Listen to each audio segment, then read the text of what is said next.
friends, welcome to our channel.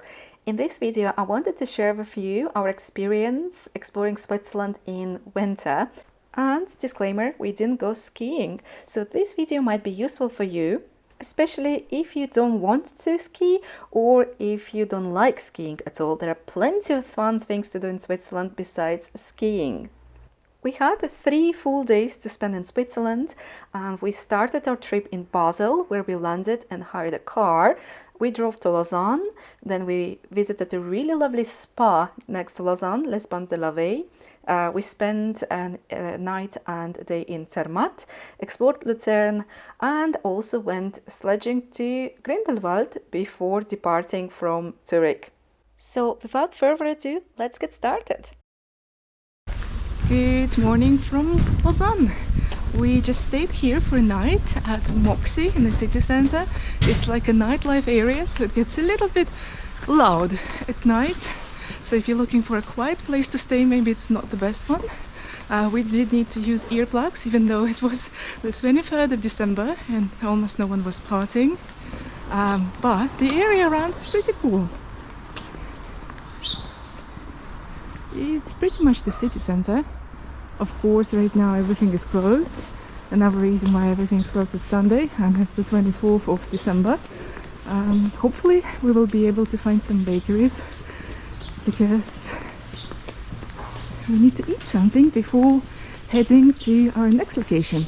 So we'll have about an hour to walk around the city. Lausanne is relatively small. I don't think we will be able to see any of the landmarks. This is even food shops are closed. The city looks very modern, but it has some really nice old buildings in the background as well. Here's a Christmas market, but it is closed.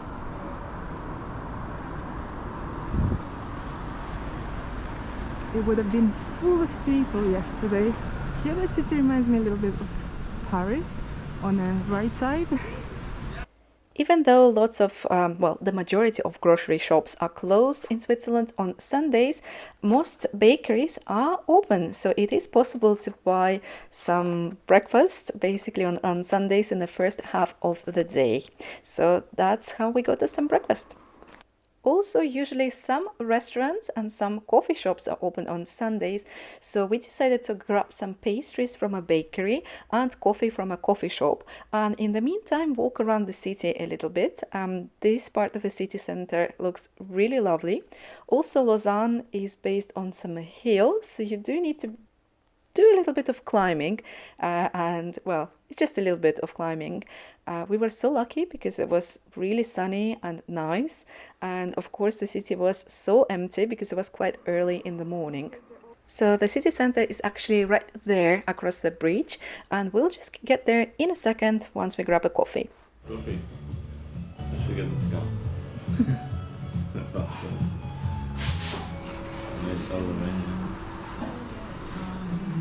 The views from the bridge are absolutely stunning. Just look at this. But we found even nicer views from a viewpoint that is located right next to the Christmas market. So Lausanne has actually really nice Christmas markets, and there are a couple of them. So there is one that is located right on the top of the hill next to the cathedral, and you can see the entire city from there. And yeah, it looks so pretty. A little bit about Lausanne. Lausanne is a very small city. Its population is below 200,000 people. I think its actual population is actually around 140,000 people. But somehow it doesn't feel like a small city. There is even an underground tram that looks like a metro, and distances are quite large. I think it's because the city doesn't have any tall buildings, so it is quite spread across, and there are lots of hills, so the public transport is actually pretty good there. The old town is very small. It takes about an hour to see everything there, unless of course you go to the cathedral and the museums, but if you just walk around, it's very small. I recommend to start exploring Lausanne from the old town and then head to the promenade to the Lake Geneva.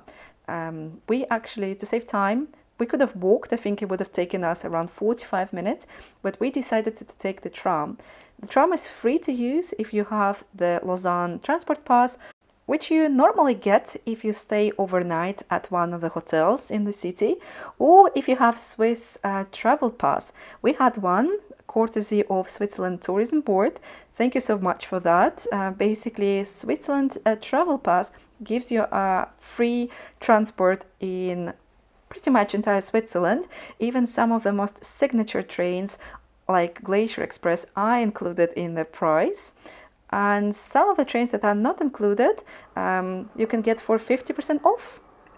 As a bonus, all the transport across the country is free. I mean, all the public transport, and also access to most of the museums is free of charge.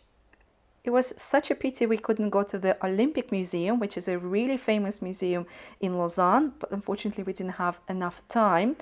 This museum was also included in the Swiss travel pass. You can see how pretty is Lake Geneva. There are lots of cruises. I think they're especially beautiful in summer, but I think they're also pretty amazing on a sunny winter day. I really hope that we can return to Switzerland in summer and take one of those Lake Geneva cruises. But unfortunately we had to run back to our hotel, grab our baggage and start driving to the next destination. On the way, we passed the town Gruyère, which is famous, of course, as you can guess, for its cheese, Gruyère, and for its beautiful medieval castle. That is also a museum that you can visit. Our next destination was a really nice outdoor spa, located around 45 minutes driving away from Lausanne, called Les Bains de la Vie. There is a variety of pools and different saunas inside. Overall, it's a really nice location. It wasn't too crowded on the 24th of December, and we especially enjoyed the outdoor pools because they had stunning views like this one. Unfortunately, I didn't feel like filming inside because I didn't want to film a lot of people in swimsuits, but you can trust me, it was really, really good. We spent around 3 hours in the spa and then headed to the next destination, Zermatt. It took us around 1.5 hours to drive to Tesch. It is worth noting that you can't actually drive to Zermatt if you're coming there by car. You need to drive to a town called Tesch, where you leave the car at one of the underground parkings and then grab a train to go to Zermatt. It's not really a proper train with a schedule, but rather a shuttle that goes really often in the peak hours. And unfortunately, this shuttle is not free with a Swiss travel pass, but you do get 50% off the shuttle. And actually, it's not too expensive. I think we paid something like 16 Swiss francs for a return ticket for both of us with a Swiss pass. The train has really beautiful views and large panoramic windows, but it was already dark, so we couldn't see much, but we could see way more on the way back next morning. It takes less than 15 minutes to reach Zermatt from Tesch, and our hotel was also just a short walk away from the train station. It took us around 4 minutes to get there. Our hotel was called Hotel Continental, and I will leave the link to the hotel in the pinned comment down below. Zermatt is one of the most iconic ski towns in Switzerland. It has a very beautiful high street with lots of stunning hotels. Some hotels, of course, are more expensive than the others.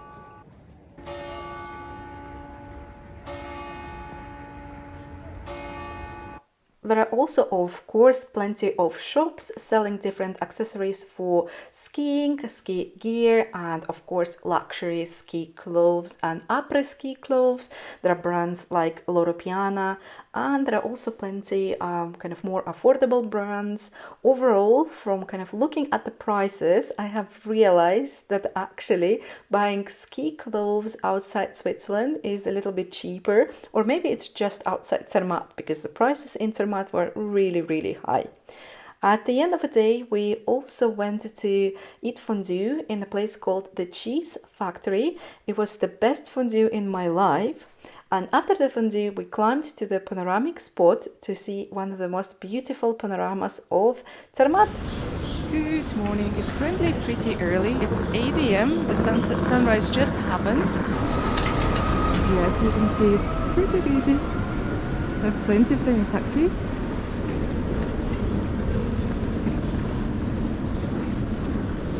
Of course, you can imagine lots of people wake up really early to take advantage of short days, especially in late December, beginning of January, when the days are the shortest. So lots of ski lifts are busy by 8 a.m. when the sunrise happens. But the main reason we woke up so early is because we wanted to climb to the viewpoint we visited the day before. But unfortunately, we couldn't see Matterhorn because he was hiding in the clouds. From what I've seen online, it's actually not so easy to see Matterhorn.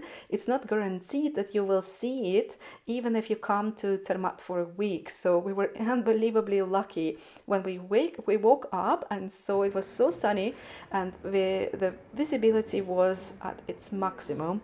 So we rushed to the top of the viewpoint to see Matterhorn in a rays of sunshine, and it was so beautiful. We absolutely enjoyed the view. Just look how beautiful and stunning, fantastic it was. And of course, there were lots of people taking pictures, as you can imagine.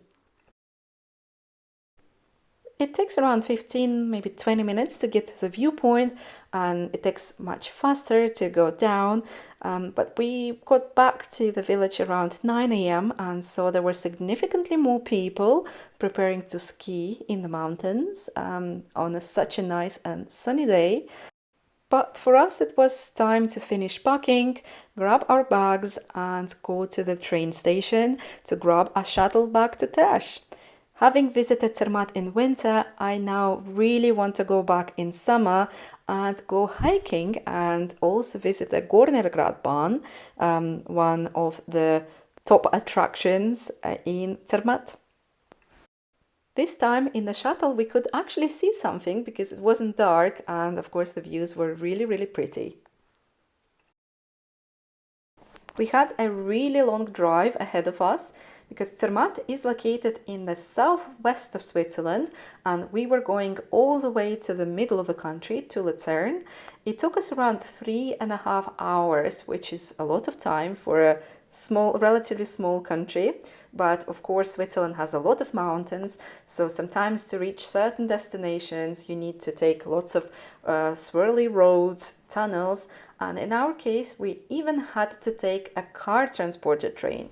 But we couldn't complain because the views were really, really beautiful, and we even passed a place where everybody was cross-country skiing, which made me instantly want to come back to Switzerland and try cross-country skiing there because I really liked doing it as a kid. The car transporter train we had to take was very unique. It was an open transporter.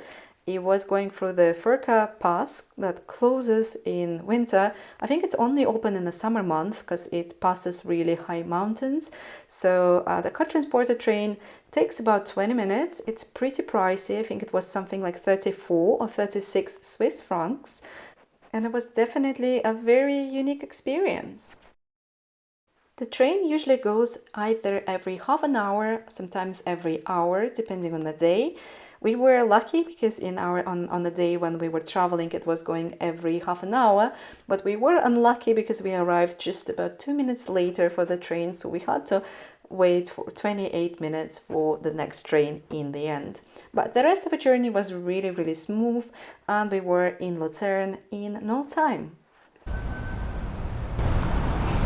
We just arrived to Lucerne. We have a couple of hours to just walk around, maybe have something for lunch and explore the city since we couldn't go to Grindelwald today. And then we have to drive to Bern to sleep there and then try to go to Grindelwald tomorrow.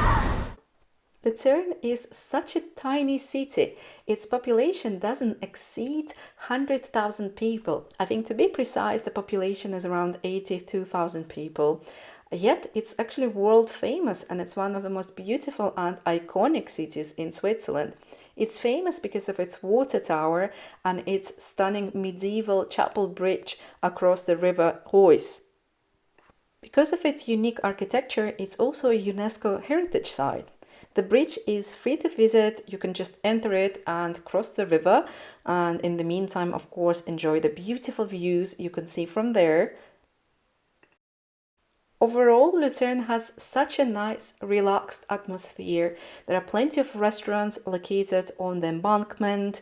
Some of them serve fondue, some of the other ones are just cafes, but the restaurants are always very busy. There is also a beautiful old town. Luckily, it was completely empty. It's very photogenic. It's just nice to walk around, explore different restaurants and shops. And overall, there are plenty of things to do in the area. It's a city that is great for outdoor enthusiasts, especially if you're coming here in spring or in summer. There are plenty of places to hike around, and it's also a gateway to the Mount Pilatus. If you're coming to Lucerne in February, you might have a chance to visit the city's famous carnival, Fastnacht. So yeah, Lucerne is definitely worth visiting, and it's definitely one of the prettiest cities. It was time for us to leave Lucerne and go to our hotel to sleep because we had to wake up really early the next day to go sledging to Grindelwald. So we arrived to Grindelwald and we are going to Grindelwald first.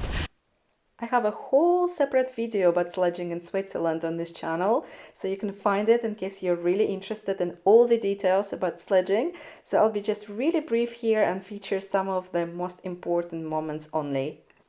Grindelwald is home to the world's longest sledge run. It's over 15 kilometers long and it takes 2.5 hours to complete, or it may be even longer. In order to complete it, you need to rent a sledge. I recommend doing it up there once you take the cable car, because it's really inconvenient to commute in a cable car with a sledge between your legs, because it gets really cramped. To go sledging, you need to buy a day pass. I think it's called sledging and hiking pass. It's pretty much the same as the ski pass or snowboarding pass to Grindelwald first station.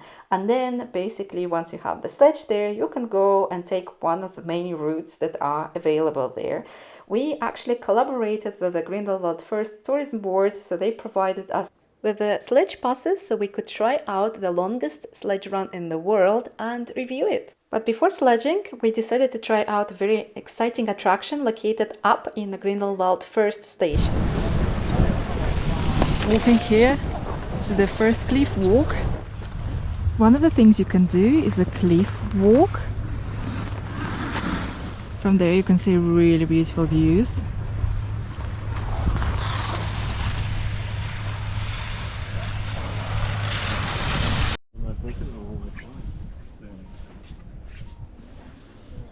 So the first cliff walk is actually free of charge. You don't need to pay anything to enter it. And because of that, it gets a little bit busy. So the platform that hangs in the air is actually quite busy. It takes around 20 minutes to enter and take a photo there. We didn't want to wait because we had lots of different sledging routes to take. So we went straight ahead to the Intersport office and got our sledges. Takes around maybe 5 minutes to rent them, costs around 18 Swiss francs per person, and you get this little map. You can start with different routes. As I said, there are lots of different routes, and we decided to start with the long route. There are signs. The sledging routes are always marked in purple, and the longest routes, the route actually is a little bit far away, so you need to spend maybe around half an hour walking, including climbing uphill, which was a little bit tough, but honestly the views were worth it. Also, sledging turned out to be a little bit more difficult than I thought. As a child, I used to go sledging quite often, but I don't remember it being so fast. I think speed was definitely an issue in some parts of the route. And actually, when you rent a sledge, it is not allowed to rent it. You won't actually be able to rent it if you wear trainers. So proper winter boots are a must. And at first I couldn't understand why, but when we actually started sledging, I realized that proper winter boots are absolutely detrimental and crucial for your safety. Because of the high speeds, you actually need to stop with your feet quite a lot, and it's very important to have proper spiky winter boots so you can stop, because yes, it is important for your safety.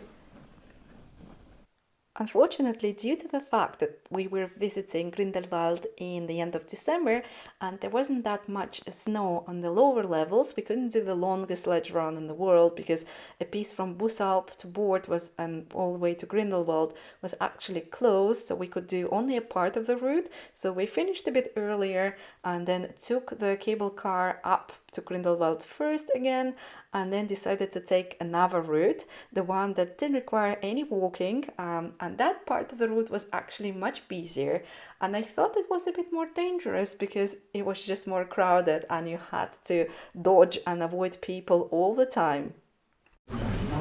So we've done 2 sledging runs. We've done the long one, the one that is the longest one in the world, although the last part was closed, so we couldn't do that one, Boort to Grindelwald, but nonetheless it was great. We still had a bit of time, so we decided to stop by a restaurant at the Boort station. Food was okay, but if you don't want to eat, you can also have just a beer with absolutely amazing views. It was honestly so nice and warm, so it was definitely very, very enjoyable. Then it was time for us to take the cable car back. Again, in December, the cable car closes pretty early. I think the last cable car departs around 4 p.m., but it's always best to check the schedule in advance. That's why people tend to arrive early there so they can take the most out of the day, especially when it comes to sledging, because you can take lots of different routes, and of course you need to take the cable car up again once you complete the route. We returned our sledge at the Boort station, although you can also do it either at the first station or down there in the Grindelwald station. We also grabbed a coffee and headed back to the parking where we left our car. So, unfortunately, our trip in Switzerland is coming to an end, and it's time for us to drive back to Zurich and take a train to the next destination. As you can see, there are plenty of things to do in Switzerland, even in winter, if you don't ski. The best one is probably going sledging, so if you have an opportunity to do so, to go sledging, I 100% recommend doing that, and Grindelwald is an absolutely perfect location to do so, probably the world's best location to do so. I hope you guys enjoyed this video. If you did, please give it a thumbs up and see you in the next one. Bye!